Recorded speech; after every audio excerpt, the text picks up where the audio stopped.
2020. First item of business is the roll call.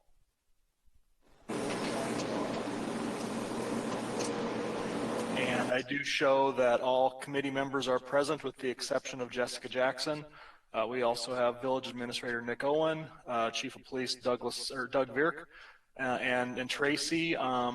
Tracy Lean, is Tracy going to be the recording secretary again tonight? Yeah, she's one of our administrative assistants. She'll record notes. Okay. All right.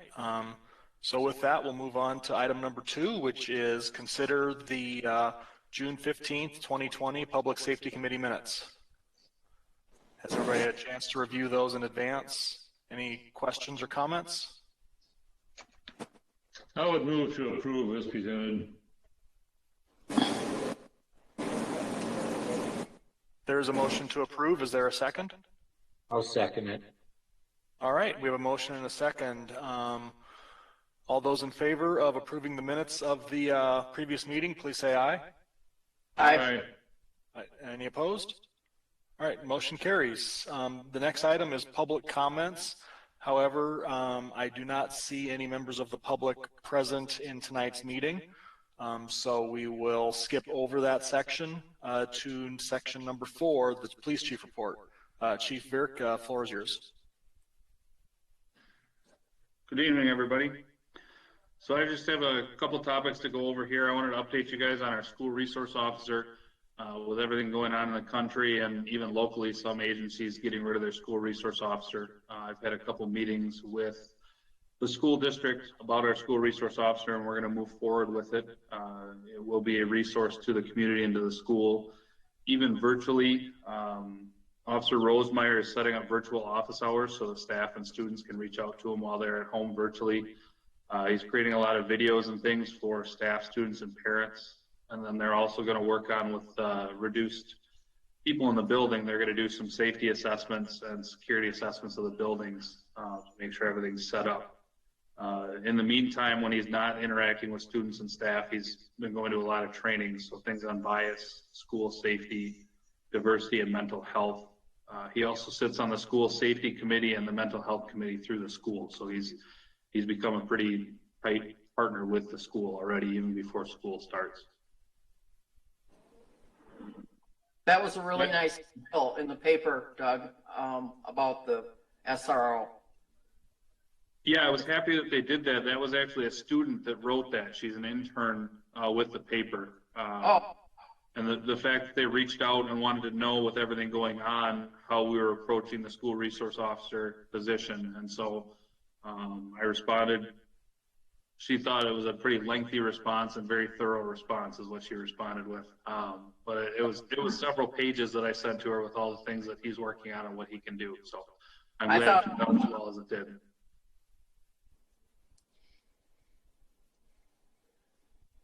So next I have update on staffing. So for those that didn't hear or don't know, Officer Roby Blankenship retired last week.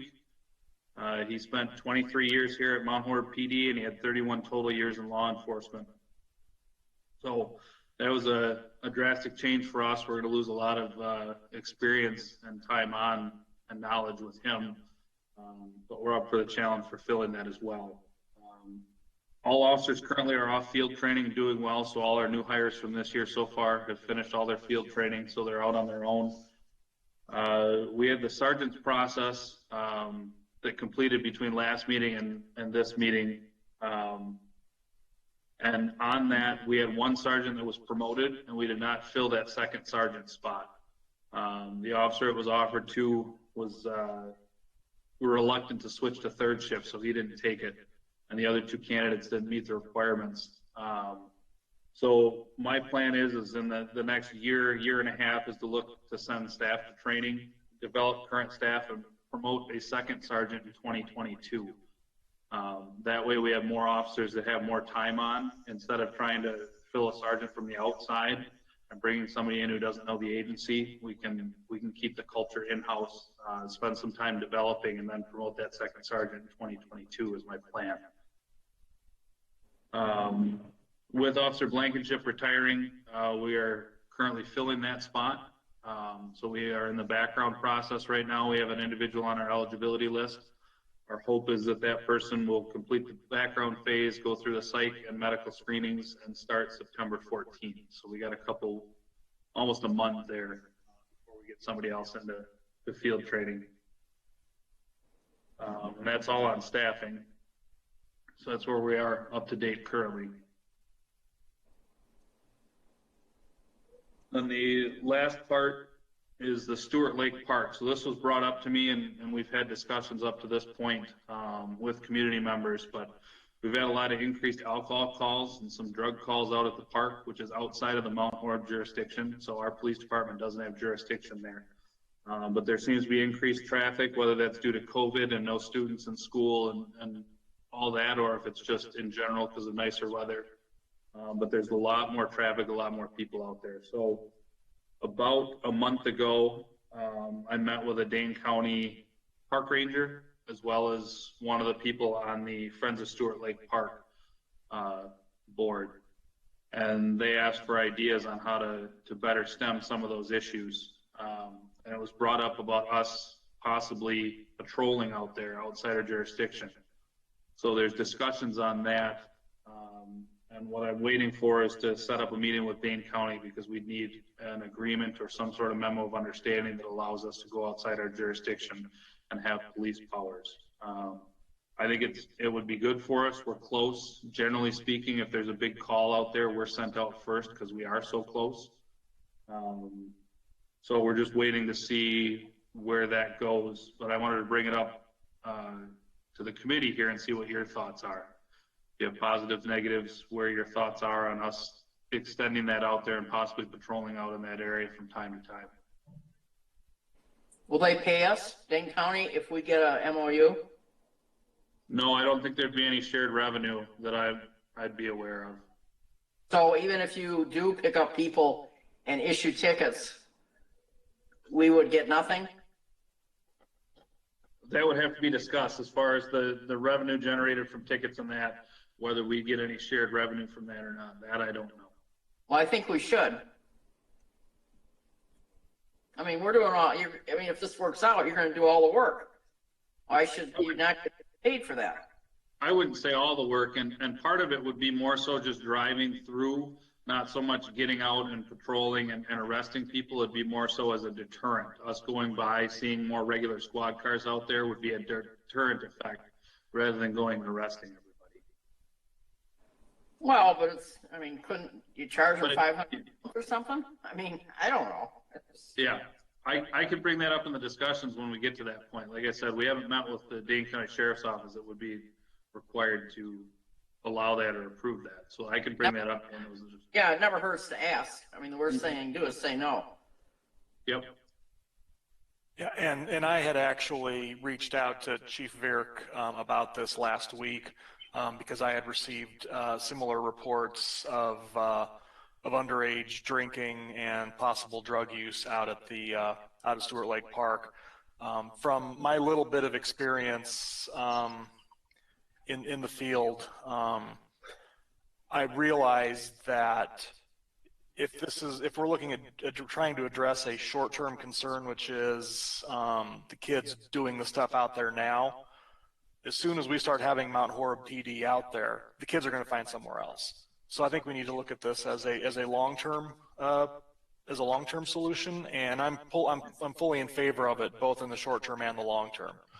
I think it's a good idea for us to be able to patrol out there, since the park is adjacent to the village, and I would bet that almost every person going to the park travels through the village to get to it.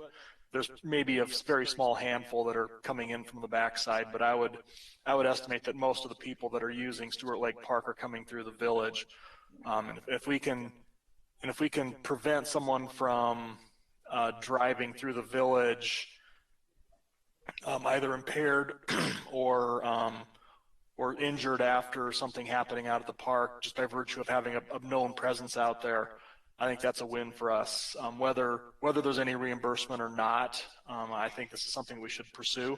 I mean, obviously, it wouldn't hurt to ask, but I still think even if there is no reimbursement, I think it would be a very good idea for Mount Horeb to be able to establish a police presence out there, especially if something like this creeps up again, where we do have that increased activity out there. But yeah, as an immediate short-term thing, as soon as the current batch sees the police cars out there, they're going to go find somewhere else. I'm pretty positive of that. But I still think that in the long term, this is a good solution for a long-term problem. And like I said before, I'm in favor of it both in the short term and the long term.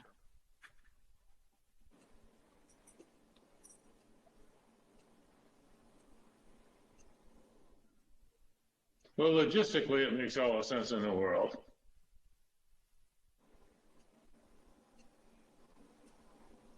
It doesn't take much for us to get out there and even just drive through, and we can also come back in on the other side of town. You can make a big loop, or you can stop and turn around.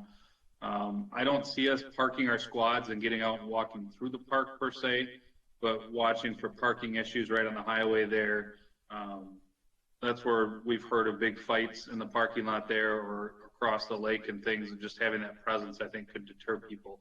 So I'll reach out to the Dane County Sheriff's Office. I know the park ranger did and CC'd me on an email, but I'll reach out myself and see if we can't schedule a meeting to at least discuss the logistics of if it can work and how to make it work.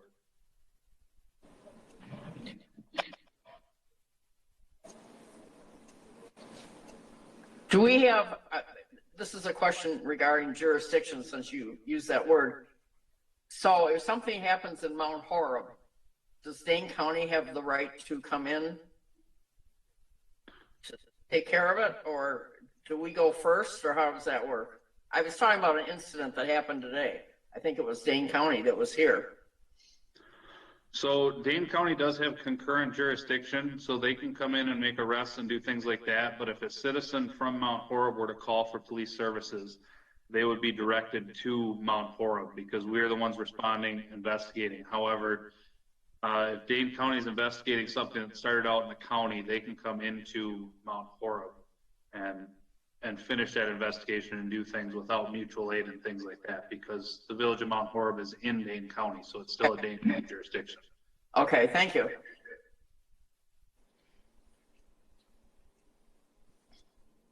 I know I heard this morning that there's a big to-do where both our officers and there are about 4 deputies involved, where there's a fight in a motel room, and it led to a bunch of other stuff going on, kind of a drunken disturbance, so to speak. And it sounds like we had a lot of cops in town this morning. Yeah.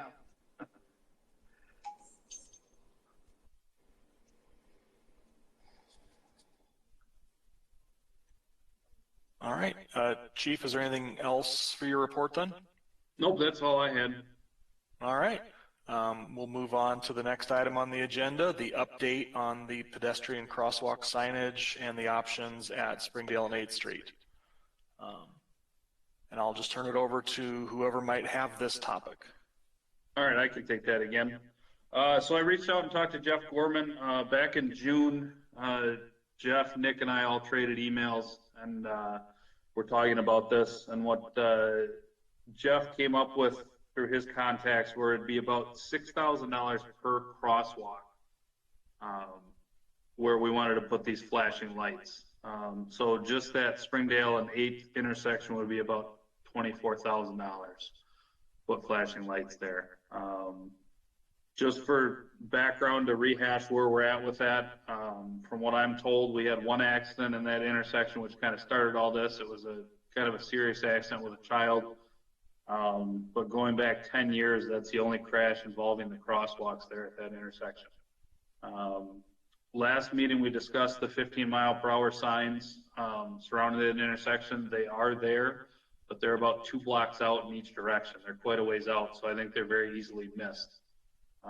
I don't know if we can move those to maybe draw a little more attention to it, or how we want to do that. We can also keep setting up the speed trailer periodically on that.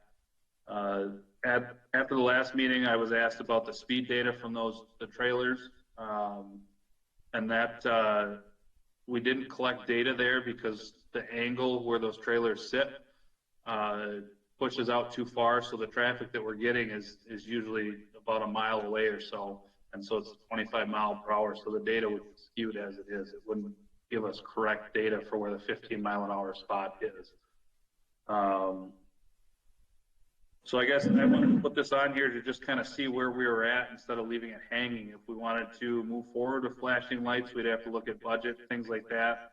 We had talked last time about waiting for school funding with grant opportunities, which it sounds like those are all closed off for the foreseeable future. Or if we want to just monitor it and review it at a later time.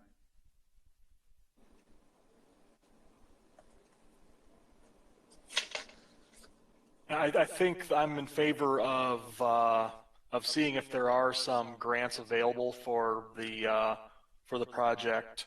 But if those are currently not available, as you pointed out, this was a wake-up call, but it was the only incident there in the past 10 years. With school starting out virtual this year, I don't think we have the same urgency that we might have to get something in place. But my thought is that we should definitely still continue to monitor this area.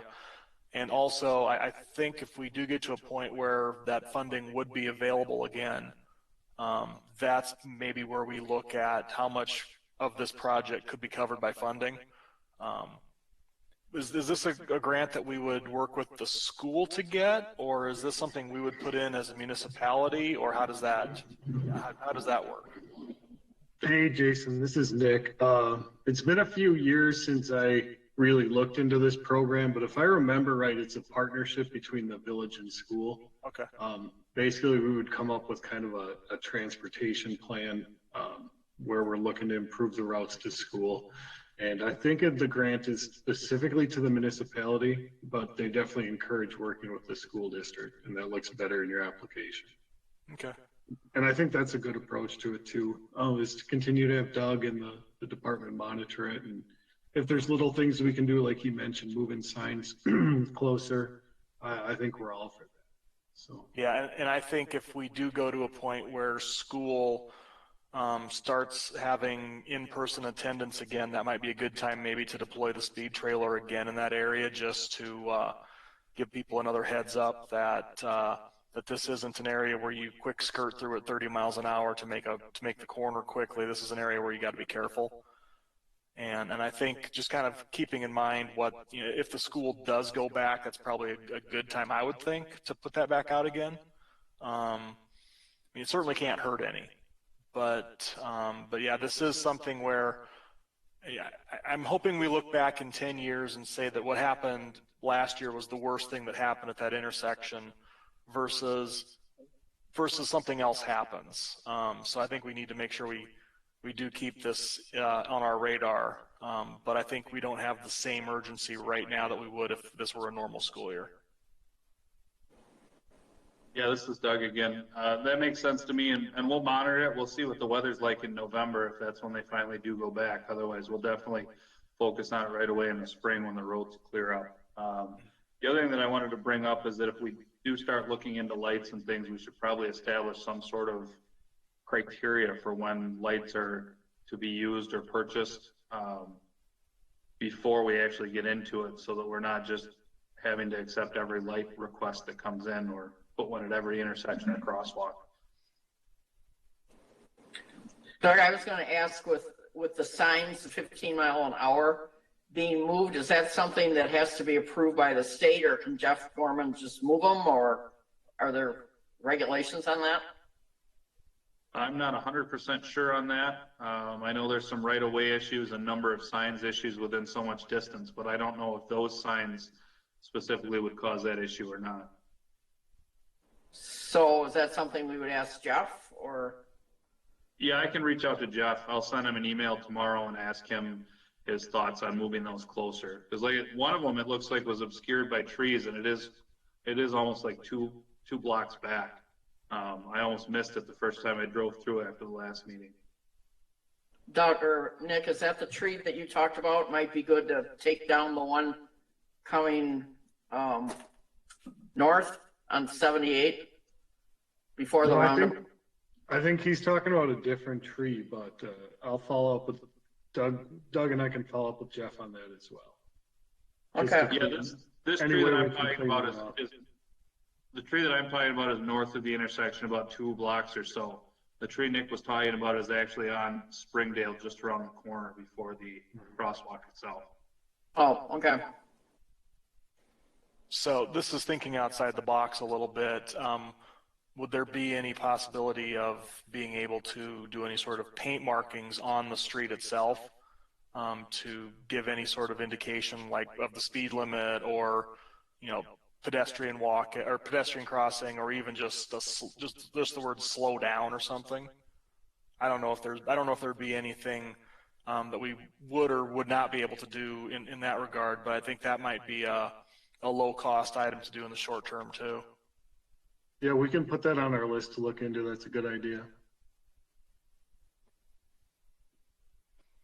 I also don't want to run into a situation where we're putting so much on the ground that it diverts people's attention from eye level either. But I'm trying to think of creative solutions to get people to slow down in that area.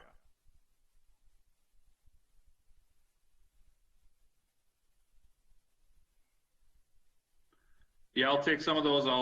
I'll email Jeff tomorrow, like I said, and we'll see what we can put together, and then I'll monitor it. And when school goes back in session and the roads are clear, we will put the speed trailer back up to remind people to slow down.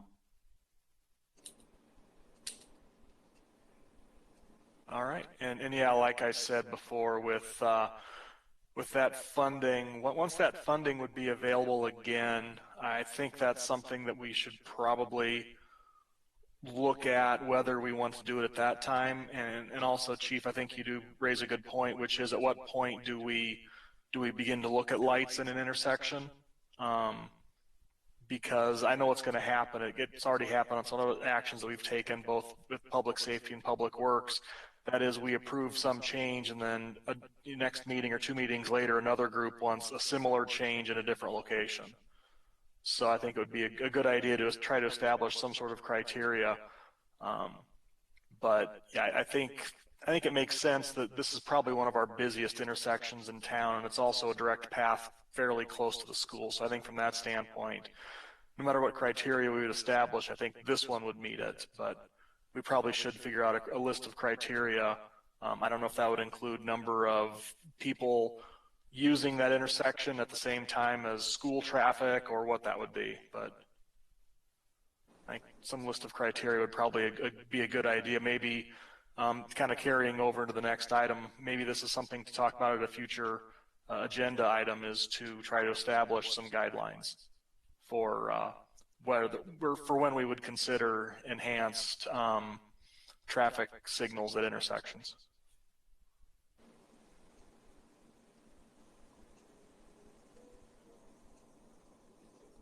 All right. Any other discussion on the update on the pedestrian signage? No. All right.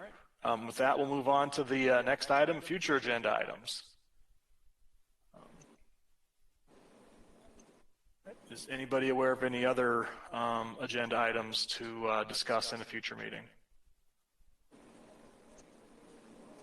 Well, I brought this up once just directly with Doug, and then I wrote Jeff. I think Jeff didn't get the email, but I would think, and maybe it doesn't involve the Public Safety Committee, but it was regarding certain roads that are not designed to be heavyweight roads, where semis are using just a regular residential road, to see if we could put up signs that, with a weight limit, and you'll be fined if you abuse that.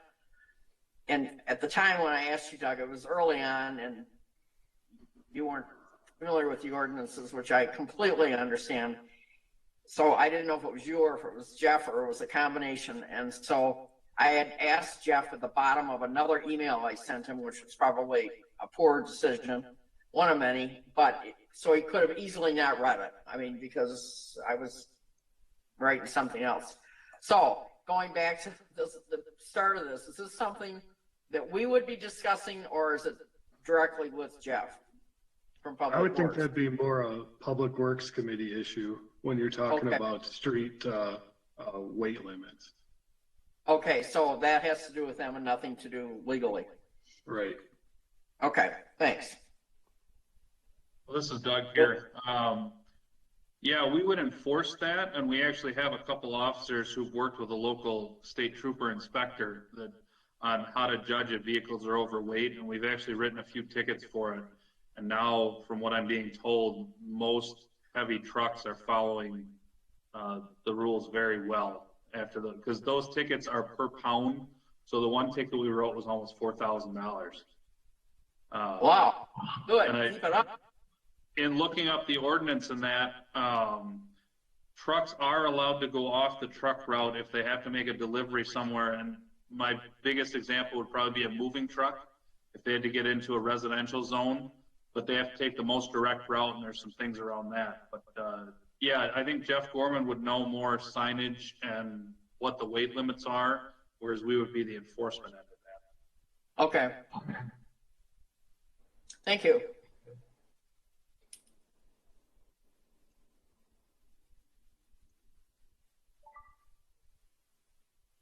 And I think this wouldn't necessarily be a future agenda item per se, but of course, just let us know what the outcome is of any discussions with Dane County regarding Stewart Lake Park. Yeah, I'll definitely have that in the next update once we have those meetings and things, and keep you posted. All right, any other future agenda items anybody has in mind? All right, with that, I'll move to the last item on the agenda, which is the motion to adjourn. So moved that we adjourn. I'll second it. All right, all those in favor say aye. Aye. Aye. All right, we are adjourned. 27 minutes, so we beat our own record. Thank you.